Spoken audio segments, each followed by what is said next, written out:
Very good. Good morning. Good morning, Rotarians.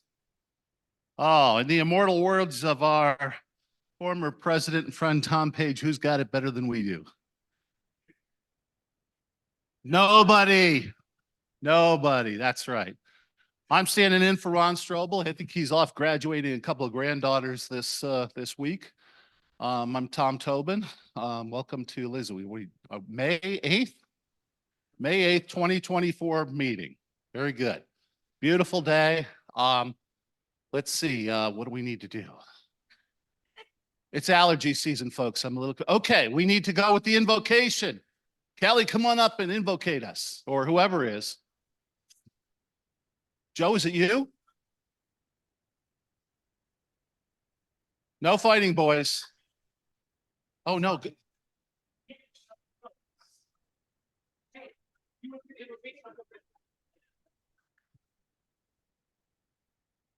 morning. Good morning. Well, I thought we were going to fight over that one, didn't you? I thought I was on the list. So anyway, Monday, Tuesday, Wednesday of this week, in my tradition, are called Rogation Days.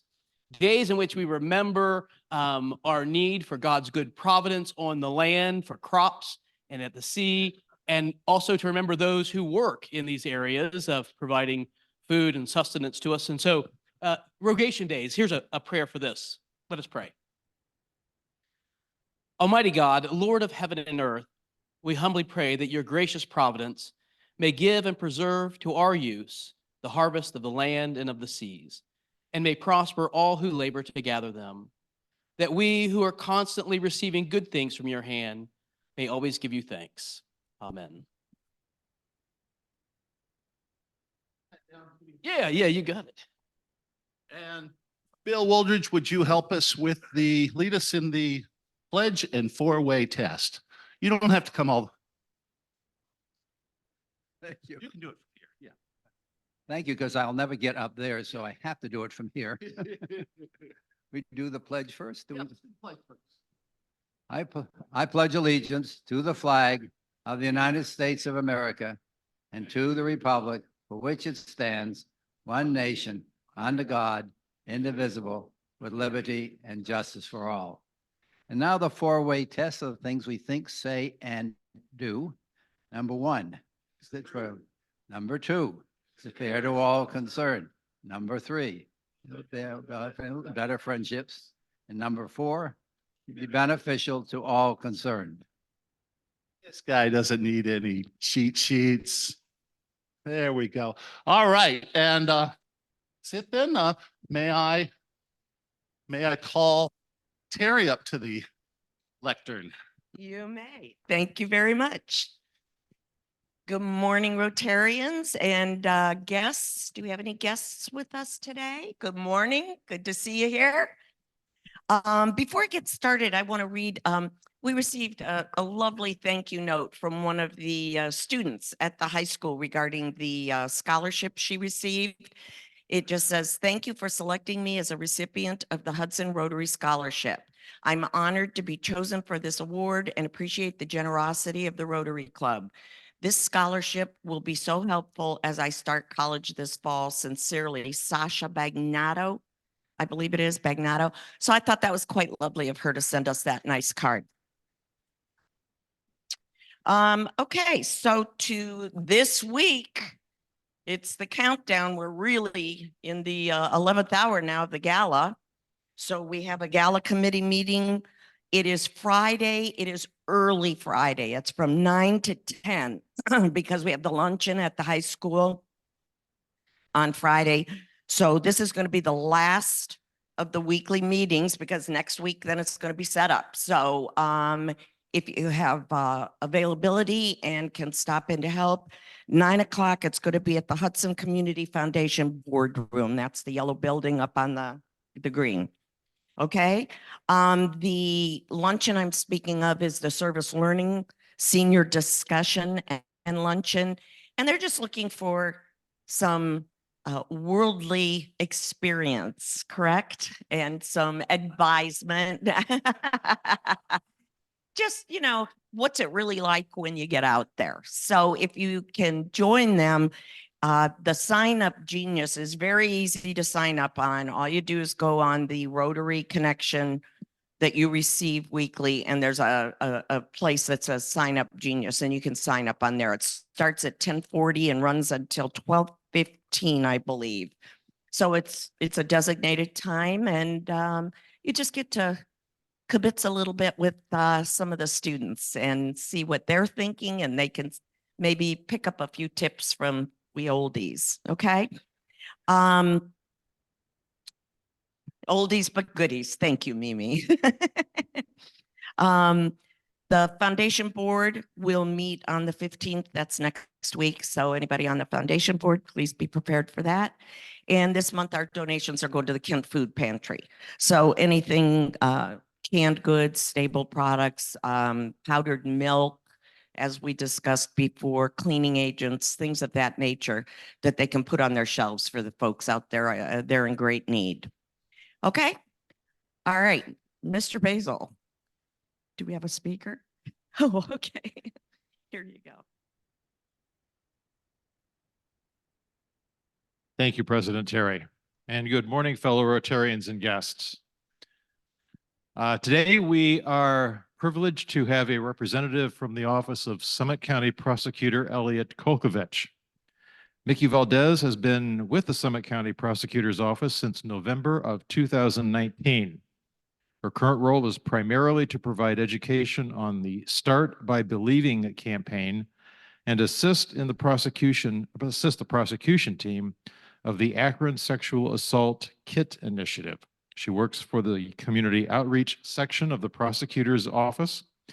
She is a graduate of Oklahoma City University and holds a certificate in advanced crime analysis, criminology, and criminal justice from Portland State University. Please join me in giving a warm Rotary welcome to today's speaker, Mickey Valdez. Thank you very much. I appreciate the introduction. As Mr. Basil said, my name is Mickey Valdez, and I've enjoyed my time with the prosecutor's office here.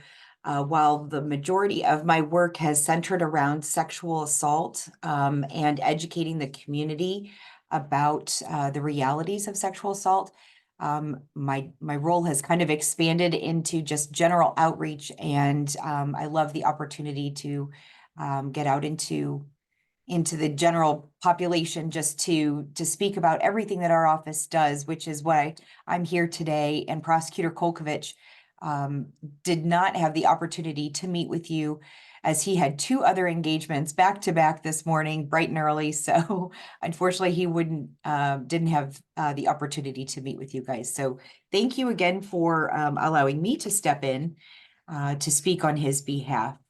So just wanted to give you guys an idea of what our office does in case you weren't aware.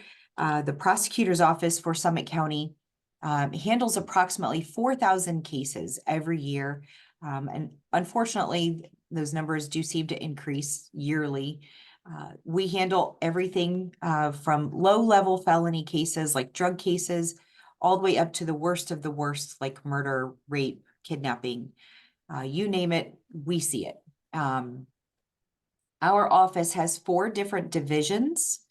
We have our criminal division, which, as you would imagine, are those cases that I just talked about, those felony cases, where cases come in from either the lower courts, the municipal courts, and go through our grand jury process, and then make it to the felony courts.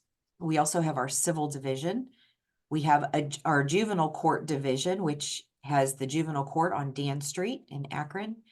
And we also have our child support enforcement agency, which has won multiple awards over the last decade or so for their work. And these awards are pretty astonishing just for the level of work that they're doing, the quality of work that they're doing, as well as the innovative work that they're doing. So we're very proud of all of those accomplishments.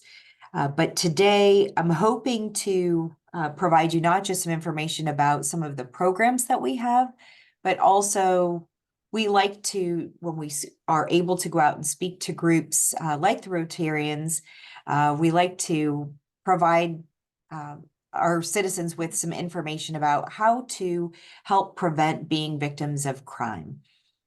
So first of all, just wanted to let you all know about some of the things that our office provides to our community. We have several things that we do. One of the things is on a monthly basis, we have a free women's self-defense class. We have one coming up on the 21st, which is a Tuesday in the evening. It's being held this month at Mogador High School, and it's from 6 to 8 p.m. And again, it's free. Each month we hold it in a different area of Summit County. We like to try to get out to as many different areas of Summit County so that we can reach as many different citizens as possible. In the self-defense class, we talk about different ways to protect yourself, as far as if you were to be grabbed by the wrist or placed in a chokehold, how to get out of that. If someone were to approach you from the front and come at you, we have like knee strikes and kicks. If someone were to come at you from behind, just some very basic and general self-defense movements that could help basically protect you and help you get away to get to a safe place. So nothing too strenuous, and we have ages basically from preteens all the way up to our elderly population that attend. We've had some really, really large crowds, and we've had some very small crowds. So it's nice. And we have a certified instructor. His name is Chad Cunningham, who is former law enforcement, who is always enjoyable. He makes it a lot of fun. So while you're there, you will actually get to practice. We usually bring 3 of our strongest guys from the office who volunteer as tribute to take all the strikes. Don't worry, we give them pads. So we practice all of our movements on them, and the ladies get to walk away feeling a little bit more confident in how they can protect themselves in the event of an attack. So that's one of the things that we do. We also have our Arrive Alive program. You may have heard of that we partner with the Summit County Sheriff's Department, where we offer Lyft rides for free up to a $20 voucher, usually on the 5 major holidays. The next one coming up, I would imagine, would be the 4th of July weekend or holiday, so that we can hopefully prevent any drunk driving incidents. So you can usually call ahead or log in ahead and reserve a voucher by using the QR code that we have.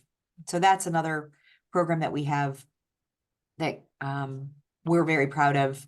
We also have our Citizens Academy that we usually, that goes on around September. And it's I believe an 8 or 10 week program where citizens can sign up to learn about all about the prosecutor's office and all of the different aspects of our work. So they learn everything from the grand jury process to body-worn cameras, sexual assault, human trafficking, what goes into the court process, how they evaluate cases. So there's all different aspects of it. Again, it's like an 8 or 10 week program. Classes are in the evening. It's a combination of over Zoom and in person, although I think they are trying to lean more towards going back to in person. With the pandemic, things went more to Zoom, obviously. We know that our participants enjoyed the in-person more. So we are trying to get back to doing more classes in person to keep it a little bit more personable. So that's always a wonderful addition to some of the programs that we do. One of the other things that I'm most heavily involved in is, again, our Start by Believing program, which is a public awareness campaign. It consists mostly of activities during the month of April, where we are highly involved in educating the general public about the realities of sexual assault and sexual violence. However, it doesn't always take place during April. It's year round. My job never ends. And I'm typically educating and reaching out to groups, usually teenagers and, adults, service providers and professionals, organizations, groups, from religious groups to civic groups, doesn't matter who you are, the general public or service providers. The more we educate ourselves about the realities of it, the better we can do. At this time, sexual crimes are the most underreported crime. Only about 20% of sexual assaults are actually reported to law enforcement, which means about 80% of victims go without any assistance and without their cases being heard or without receiving any support. So that means that perpetrators are being held unaccounted for. So we need to change that. Number one, so that those crimes can those criminals can be held accountable, number one. Number two, so that victims feel more supported and can get the justice that they deserve, as well as the healing that they deserve as well. So that is the majority of the work that I do revolves around sexual assault. As Mr. Basil said at the beginning, my title is the sexual violence specialist. And unfortunately, I wouldn't have a title like that if we didn't have the number of crimes that we do that revolve around sexual violence. And the last thing I wanted to talk about is our senior protection unit that we have that we're very proud of. We have a dedicated unit that involves, it's a collaborative group involving highly trained prosecutors who are dedicated to the protection of some of our most vulnerable population, our elderly population. So they will work on cases that involve our elderly population, both civil and criminal. It involves the abuse, neglect, and financial exploitation of that group or that population. So they educate the public about, they train and do outreach education about the exploitation of seniors, about the abuse and neglect of seniors. And they also work closely with adult protective services in assuring that seniors have everything that they need and in prosecuting those cases against those who are taking advantage of seniors. To go hand in hand with that, we have our Take Me Home program that we work in conjunction with the Summit County Sheriff's Department. They hold a secure database that is available only to law enforcement, in which anyone who has difficulty communicating, so anyone with Alzheimer's, dementia, autism, any developmental disability that would prevent them from being able to easily communicate with someone, specifically law enforcement. If they are wandering or may seem lost, if law enforcement were to come into contact with them, that person, if they are registered on this database, it provides their contact information for their guardian or their loved one, as well as some physical descriptors of this person.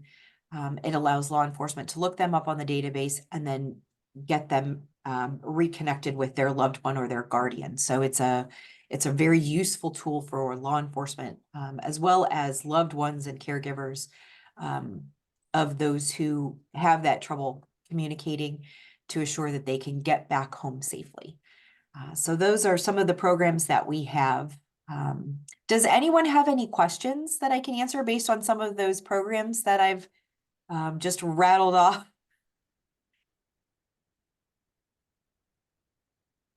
Good. Okay, so I want to just quickly take a couple of minutes to go over some of the safety tips that we like to share whenever we have the opportunity to speak to groups.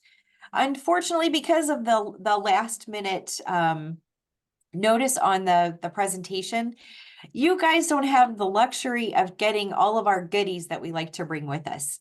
So next time, if we're lucky enough to be invited back, and hopefully we will be sure to bring some goodie bags with us so you guys can walk away with some wonderful prizes.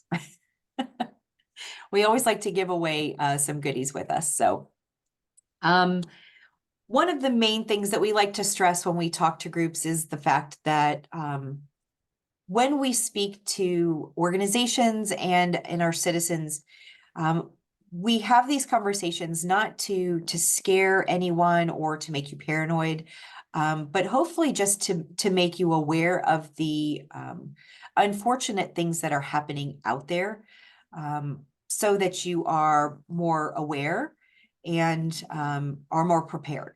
And hopefully, as you know this information of what others are doing to take advantage of the rest of the population, you can prepare yourself to not fall victim to some of the tactics that these no-gooders are doing. So one of the things that is really important, many people in our community believe that a lot of crimes take place at night. And that's just simply not the case. Crime happens at all hours of the day. You can be a victim in broad daylight, and it can be anything from a financial crime to a violent crime. They're happening during the day as well as at night. So we would like for you to make sure that you pay attention to your gut feeling. And we always hear this from the time, we're little. You think about some of the things that are type cliche type things, the hairs on the back of your neck stand up, or you have a gut feeling, something just didn't feel right. And that's biologically correct. Science tells us that our body does warn us, and it is a truthful thing. It is not made up or junk science. It really is. It is a thing. So when something doesn't feel right, you should really pay attention to that, and kind of listen to what your body is telling you, and really be more aware, and pay attention to your surroundings. We like to tell our citizens to, when you're out and about, doing your grocery shopping or getting gas or just out for a walk, keep your head up and your eyes looking around. If you come into contact with someone who has intentions of doing harm or, stealing or anything like that, if you make eye contact with them and they see that you see them, chances are they may pass you up. Why? Well, because you've noticed them and you could probably give a good description. And they are banking on being unnoticed. That's what many criminals are hoping for, is that they will go unnoticed. So if you're paying attention and you're looking at people and you notice them and you even say hello, they may pass you up and move on. So that is, just one easy thing that you can do. Another thing is to make sure that if you are going out, that you are going out in groups. If you're able to go out with a friend to the grocery store. My mother used to tell me all the time, don't park so far away from the store. Make sure you park under a street light or under a light in the parking lot. And she wasn't wrong. Those things do help, because if you're in a lit area, it's much easier to stay safer. If you're in the dark, it's easier for the criminals to stay in the dark and unnoticed. So again, just something to keep in mind. So a couple of the things that are common today and have been, ongoing for some time, are distraction crimes. We see it in grocery stores. We see it at gas stations. We see it just about anywhere. And people don't always work alone. Sometimes they work in pairs or in small groups. Someone may ask you if you're in the grocery store and you have your cart. Ladies, if you have your purses in the cart, how many times have you left your purse in the cart and you turn away from your cart to reach for something on the shelf and your purse is here? It could be very easily, especially if your purse is open, for someone to walk past, reach in, grab your wallet and walk away. And you wouldn't know it until you got to the checkout that your purse or your wallet was missing. So always keep a hand on your purse or on your wallet at all times, or keep it on you and not in your cart. There could be, if they work in pairs or in small groups, someone who comes up and asks you to help them where something is. And again, if they ask you to show them where something is, they're trying to distract you from your purse or your belongings that are in the cart, while their partner takes your items from the cart. So again, easy things to be aware of. While we're talking about purses, ladies, if you carry your purse on your shoulder, a lot of times, ladies will, carry their purse on their shoulder and want to fight if someone grabs their purse. So they've been told that if they wear it across their shoulder and across their body, right, that it's a little safer. They can hold on tight to it. Nobody's going to take it. But there are people who mean to do harm, that if they want that purse, they're going to take that purse. And if they grab a hold of a purse that's across your body and they grab it, and they mean to take it, chances are you're going to go down with that purse. And the last thing we want is for you to get hurt. So if they want the purse, let them have the purse. That can be replaced. You can't. So we always encourage our citizens to keep minimal items with you. Take only what you need, and make sure that you have your important documents stored safely and securely at home. Don't ever bring your social security card with you, or keep it in your purse or your wallet, that kind of stuff. So ladies, when you're walking, when you have your purse, keep it under your arm, kind of like a football gentleman, Heisman Trophy, right? It's always better in person when I can do my demonstration in person. So keep it under your arm and nice and close and tight. That way, if for some reason, if they're gonna grab that purse, it's harder for them to get to because the strap isn't on your shoulder. It's underneath you. They have nothing really to grab. But if by chance they do, you can just simply let it go. And you don't have a chance of going down and getting hurt. Gentlemen, if ever you're encountered by someone who demands your wallet, especially if they have a weapon, don't just hand them your wallet. Obviously, you don't want to resist. Chances are you're risking your safety, and we don't want that. So the experts, meaning law enforcement, they tell us that if you are encountered by someone with a weapon and they demand your wallet, don't simply hand it to them. When you hand it to them, they could reach out and grab you. So the idea is to take your wallet out and throw it in the opposite direction of the direction you're going to run. So throw it and run the opposite direction. That will at least give you some time to get away. I'm sure that many of you have received phone calls multiple times a day from people that are trying to sell you something. There are plenty of unfortunate scams that we're seeing now over the telephone. And many of them are now using the new technology with AI, artificial intelligence. And we see what they call the grandparent scam. I'm sure that some of you may be grandparents or at least have loved ones that are younger than you that you care about. And they're using artificial intelligence to mimic your loved ones' voices. And it doesn't take much to record or mimic the voice of your loved one. It could be taken from a video that they've posted online. It can be recorded from simply calling their number and asking them that question. I'm sure you've had this recording.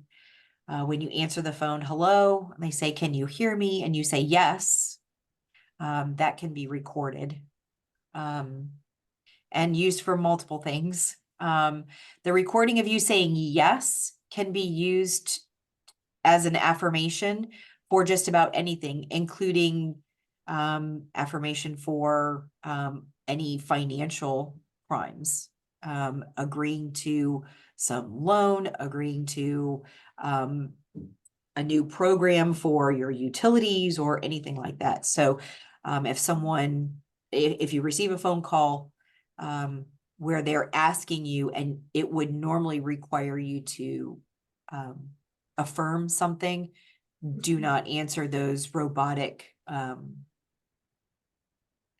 messages. Simply hang up the phone, and they can be recorded. So anytime your voice can be recorded from the phone, it can be used for AI purposes, and then they can utilize that voice to type out a script, and they can use that voice to interact with you on the phone. So we've had scams where someone will call and say, Grandma, I'm in trouble. I've been pulled over by the police, and they're saying that they're going to take me to jail unless I pay this bail money, and they need you to send $250 for me to for bail. And they'll ask you to send money. That's not the way that the system works. You don't send bail money right then. And chances are, if it sounds suspicious, go directly to the source. So, for instance, we had something similar to this. One of our community members, I believe it was down in the Green area, had this exact thing happen to them. And she said someone called, said it was her grandson, that they were actually in the Summit County Jail, had been pulled over for speeding. They were in jail. They needed, they tried to call for an attorney and couldn't get an attorney, and they needed to make bail and all of this stuff and needed money. So she was very suspicious about it. So she called her daughter and said, I don't remember the young man's name, is Johnny, with you? And she said, yeah, he's sitting right here on the couch. She's like, okay, that's what I thought. And, so she had her husband call on his cell phone. And so she talked on the cell phone, to her daughter while she was on her cell phone with with the person saying that it was her grandson. So that's how she knew it was a scam. So if you ever receive phone calls like this and they're asking you to send money immediately, or asking you to send money through gift cards to pay a utility bill through gift cards, or to pay bail money immediately, anything like that, chances are it's a scam. If you are ever in doubt, you should always remember to take a breath. If it sounds suspicious, take a breath. You want to make sure that you go directly to the source. So the whole idea behind these scams is they are trying to get you to react on your emotions. They're playing to your emotions and wanting you to respond immediately, because that's when we don't use our logic to help us through our decision making. So we respond to our emotions, and in those instances, we don't use what we normally would to help us through our decision-making process. And our logic tells us that this might not be legitimate. Let me double check to make sure that this is legitimate. So in these instances, the best thing to do is to take a breath, step back for a second, and reach out to the actual source. If they say they're from your bank, you should let them know, okay, well, I'm going to reach out to the teller that I work with the most, or the loan officer that I work with, and I will call you back. And if it's legitimate, they will give you a phone number to call them back.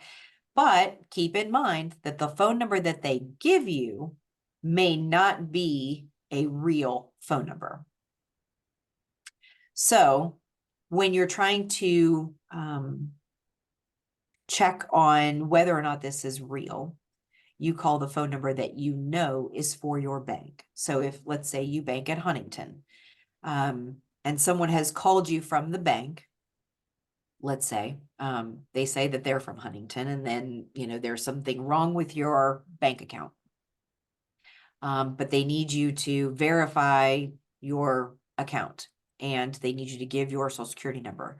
Do not give your social security number. Don't give your account number. They should have all of that information already. Don't give that information over the phone. Ask for, their verifying information. And if it sounds suspicious, let them know that you're going to call the bank and the person that you work with typically.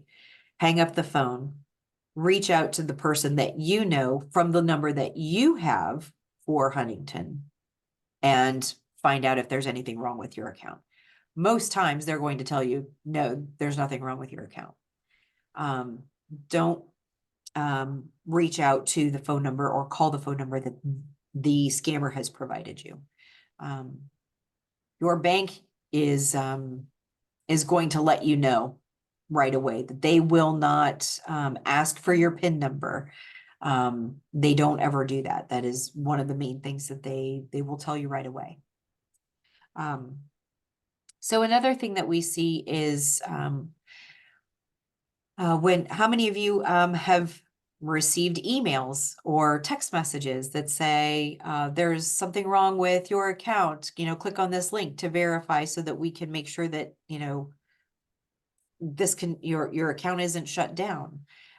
Don't ever click on a link from emails like that or from text messages that you receive.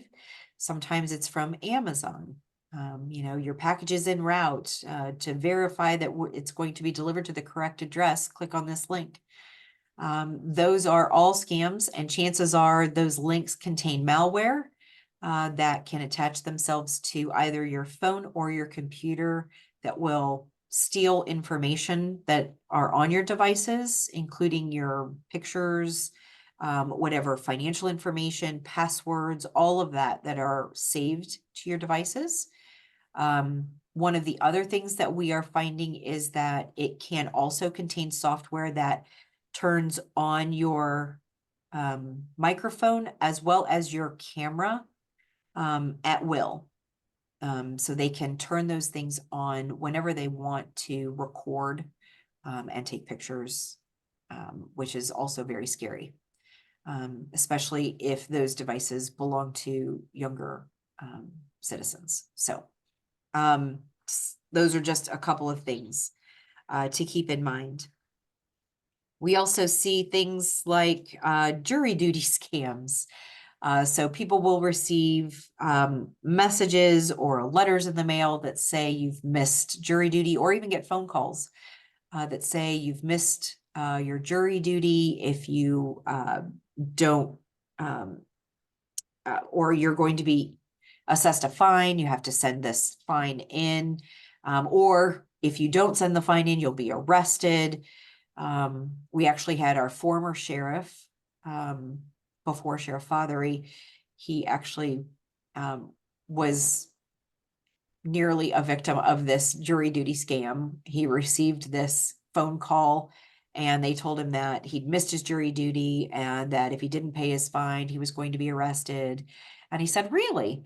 And he asked which deputy was was going to be sent out to his house to arrest him because he was planning to write him up for for improper duties since he was the sheriff, and they hung up on him. So it was kind of funny. There are also people who will go out into the community, who will say that they're there to, they just finished a job doing a roof up the street from your house, and they notice that there's some damage to your roof, and they have some materials left over from their last job that they, you know, can give you a discount. You just pay up front, or, you know, they can redo your driveway because they have leftover concrete from their last job. They can give you a significant discount. And you just need a down payment to, you know, save your spot on their calendar.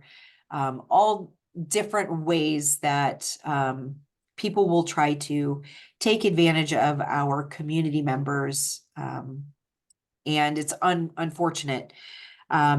There are many different ways that they will try to take advantage of you. But again, the one thing to keep in mind is that if it doesn't sound legitimate, again, they are trying to play off of your emotions, and they are utilizing whatever is at their fingertips.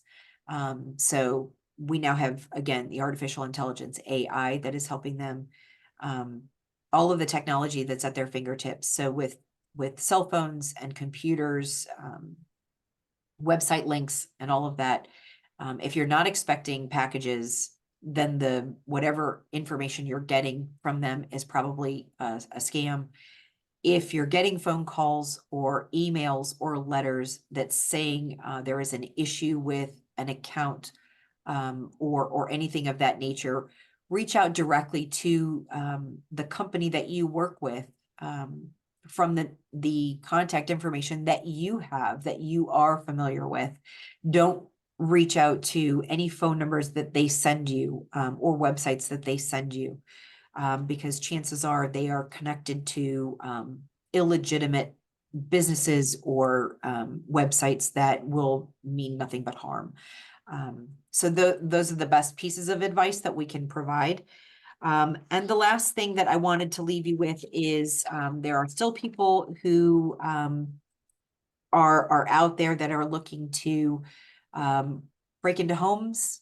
If someone knocks on your door during the day, a lot of us feel safe to open the door in broad daylight, to answer the door.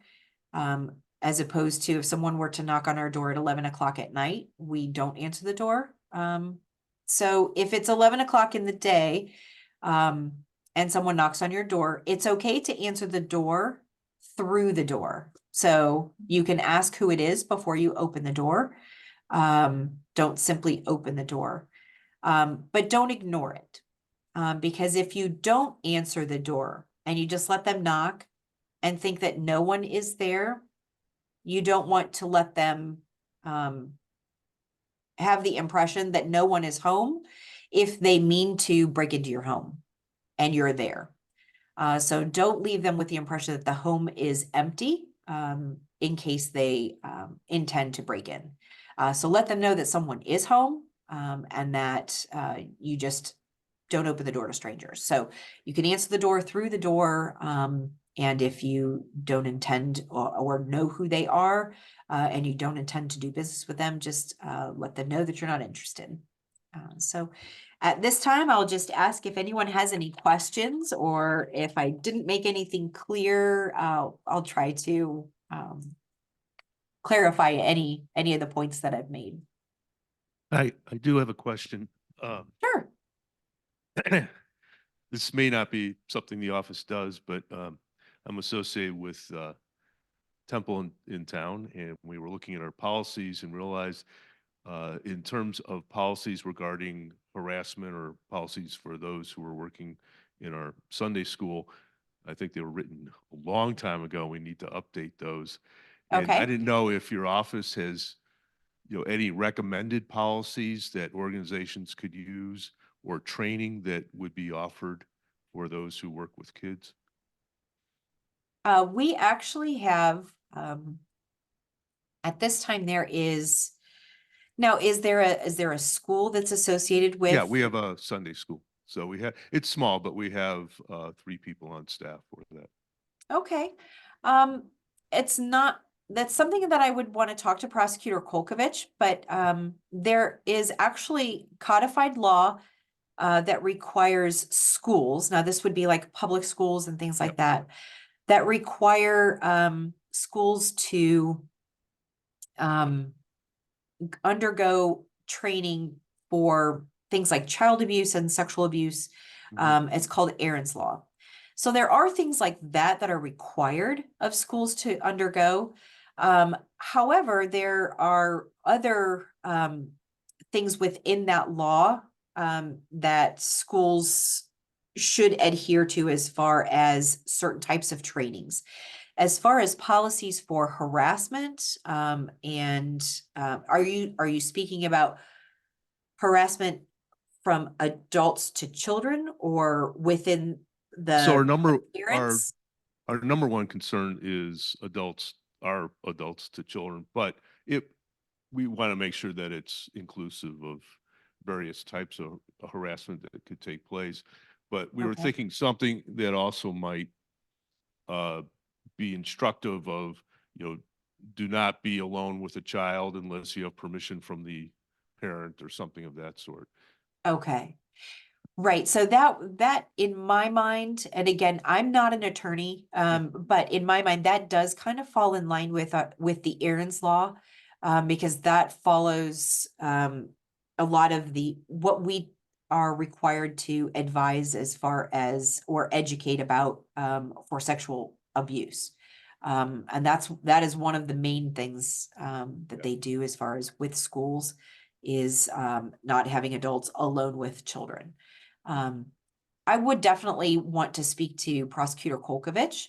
I don't know if the office has policies that we can provide. However, it definitely could be a conversation.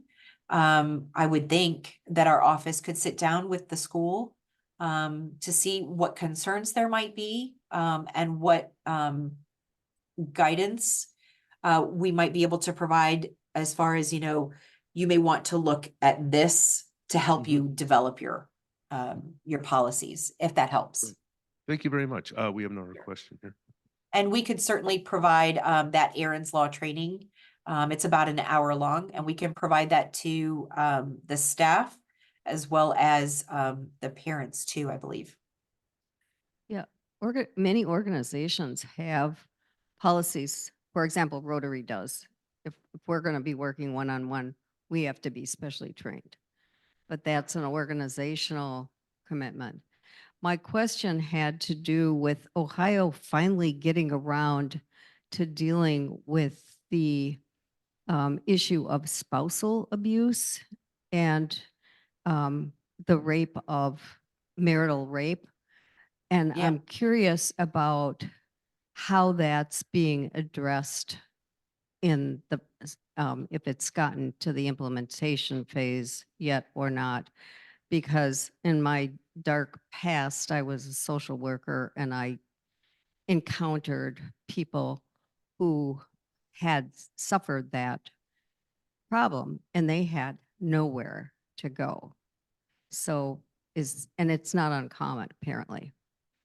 Unfortunately, it is not uncommon, and I'm pretty sure thank you for bringing that up. It is one of the things that breaks my heart because unfortunately, Ohio is one of the last states that finally made the realization that this is unacceptable. And I'm pretty sure that there are too many citizens in the state of Ohio that are unaware that if you are married, a husband could rape his wife legally without recourse. And as of right now, I'm not sure that we have reached the implementation stage of this change in law yet. That is something that I would need to verify with our appellate division to make sure that that has actually reached that stage yet. I believe that it has just passed, which, I mean, it's 2024. And it's unfortunate that this has just now reached this stage. And I believe that there's only one other state in the union that still allows this legally. So this is something that, as part of my work, educating the public about, again, the realities of sexual assault and sexual violence, what that means, what that looks like for victims, and that, there are tremendous barriers, not just the emotional, psychological trauma that goes with it, but there are also legal obstacles to overcome too. So I don't know yet how far we've come legally as far as the technical aspects of it. We are making strides, but not fast enough, and we still have a long way to go. I'm actually overjoyed at the fact that you are knowledgeable about that, because so many people are not. So that kind of made my day. Thank you for your comment. Okay, so thank you. My name is Gail. Gail? So yes, so if we can't get to spousal rape, how do we get women who are being abused Mhm. to come forward when our legislature won't even deal with marital rape? Correct. That's a very good question. So the reality is that, like I said, only about 20% of sexual violence and sexual assault are reported to law enforcement. But our research shows us that anywhere from 60 to 90% of victims will reach out to friends and family first before they go to law enforcement or to a service provider. And when they do that, most times they are met with a negative response. So what that tells us is that our community response needs to improve first. We are making improvements, number one, in the way our law enforcement responds. I go out in Summit County, and I educate all of our law enforcement agencies. That is what I do to help improve the way that they are responding, and they are understanding how this specific crime affects victims and survivors. It affects the way that they make decisions, in how they respond as far as their emotional response. And everyone is different depending on their background and the way that they were brought up and the family that they lived in and all of their history.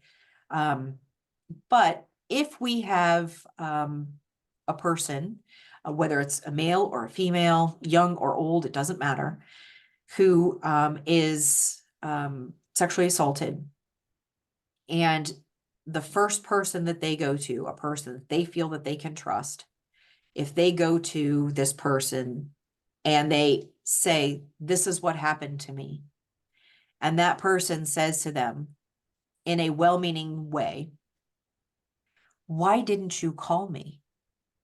I would have come to get you." Doesn't that sound negative? That one response, if the person that they trusted responds in any way that feels negative to the victim, they are not going to go to law enforcement, who's a perfect stranger, and usually a man, if it's a female victim, to tell the most intimate and probably most embarrassing thing that has ever happened to them, to explain what happened. Now, if there are any elements of this story or experience for this victim that are anywhere outside of what people would see as quote unquote a rape, a typical rape. And there are lots of factors that we can go into, but it would take way too long. That would make them hesitate even more. So if they knew this person, or they had a relationship with this person, or if there was any alcohol involved at all whatsoever, that could again change whether or not they decide to come forward. So there are a lot of factors, and we have to change our mindset as to what is rape, what does that mean, how does it affect people, why we doubt. If someone comes forward and says, my TV was stolen out of my house, we don't say to them, well, why did you leave it in front of your window in your living room? Right? But we question victims when they come forward and they say, you know, this happened to me, this horrible thing happened to me. We say, well, why did you go home with this person? Well, why did you not XYZ? Those are the first questions we usually ask.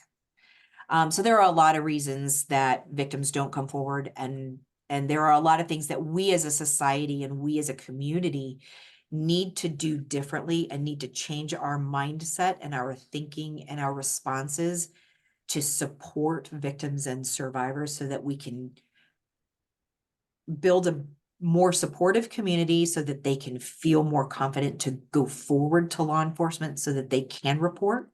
And yes, we need to get on legislators to make this change. We need to do better. That's the simple answer. We have to do better.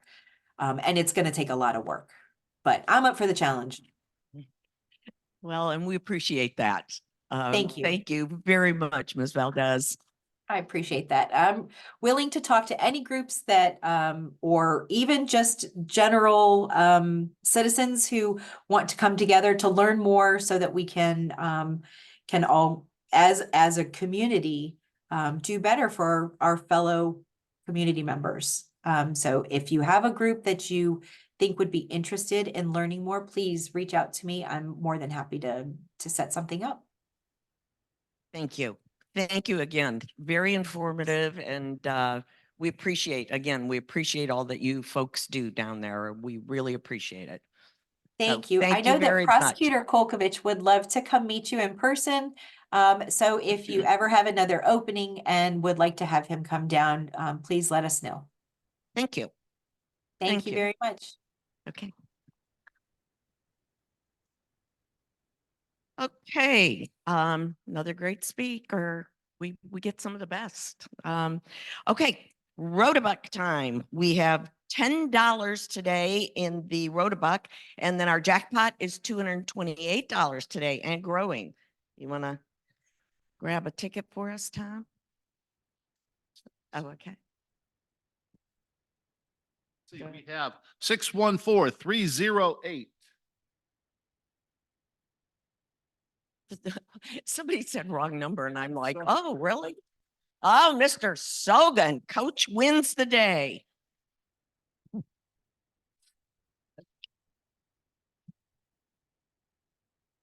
All right, coach, let's see if your luck can stay with you here. Here's that. Thank you. All right, ready?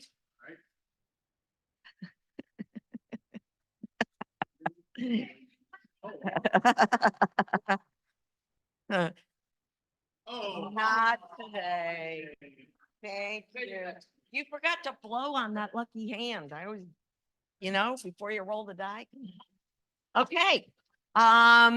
If that takes care of our news and events for the day, so go out there and make it a great day.